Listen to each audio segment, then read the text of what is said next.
সেদ্ধ আর আলু ভাজা। হালকা করে একটু নুন দিয়ে দিচ্ছি। এবার ডাল হবে আর আলু ভাজা। আমি দুবার উল্টে পাল্টে দিয়েছি। দিয়ে দিচ্ছি এখন একটু হলুদ। এদিকে আমার ভাতটা ফুটছে।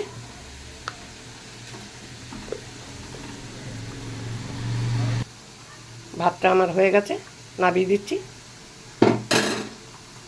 ডাল সেদ্ধটার মধ্যে আমি একটু হলুদ দিয়ে দিচ্ছি। আলু ভাজাটা নামিয়ে দিচ্ছি।